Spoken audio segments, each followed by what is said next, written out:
Well, huge demand for Apple's new flagship iPhone means some consumers could be waiting for weeks just to get their hands on one. To tell us more, we're joined by Image Matrix tech editor Djuro.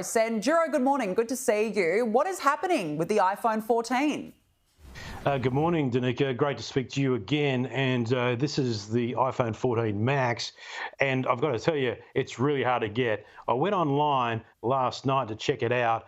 And essentially, most of the places are 1 to 2 to 4 weeks, even longer, to get one of these phones. Now, you can walk in today and get an iPhone 14, the base model, 6.1 inch. The 6.7 inch Plus is coming a little later next month, Danica. But in terms of the Pro and the Pro Max, it's almost impossible to get one in a couple of weeks. So this is a good thing for Apple. I mean, everyone wants the phone. And it's a bit different this year, Danica, because everyone's going for the feature phone, which is better than a feature phone, a smartphone from Apple, which has got 3 cameras. They're much better cameras in terms of quality when it comes to the 14. You've got the dynamic island, which you can see in action on here as well, amongst all the video shots. And that is really interesting to use, the way they've sort of got rid of or embraced the notch and made it active, almost come alive on the phone. So this is interesting news that anyone who wants to upgrade is looking to upgrade to the Pro model.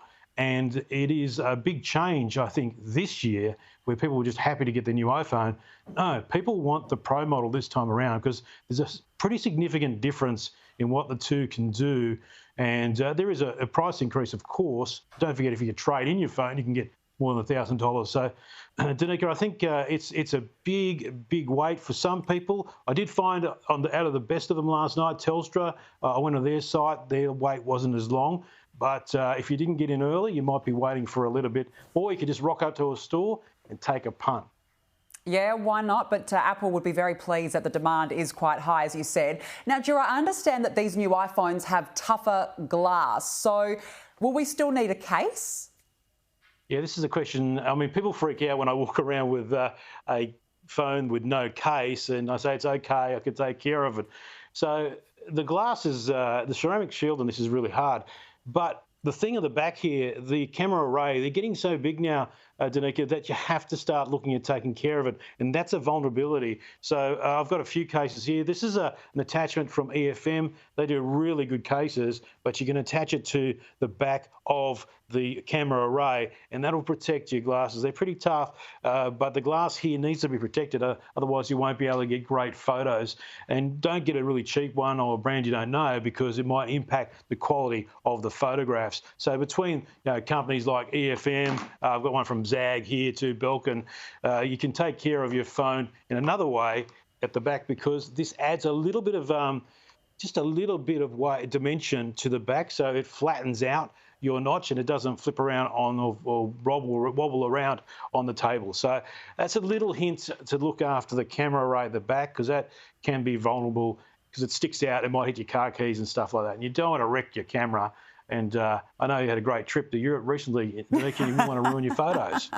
I know, I did worry. I did worry on some occasions, particularly near water. So good advice, Djuro. Thank you so much for that. No problem. Now, there have been more leaks ahead of Google's new Pixel phone launch. What more can you tell us?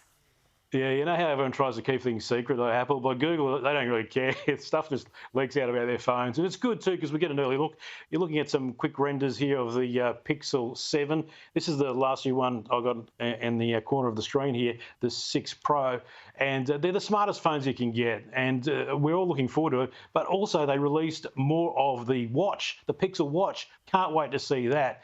Now, if you don't want the new Pixel, the new iPhone, you could look at something like this. This is the Reno 8. This is from Oppo. There's the Pro, and they're both 5G and the normal version.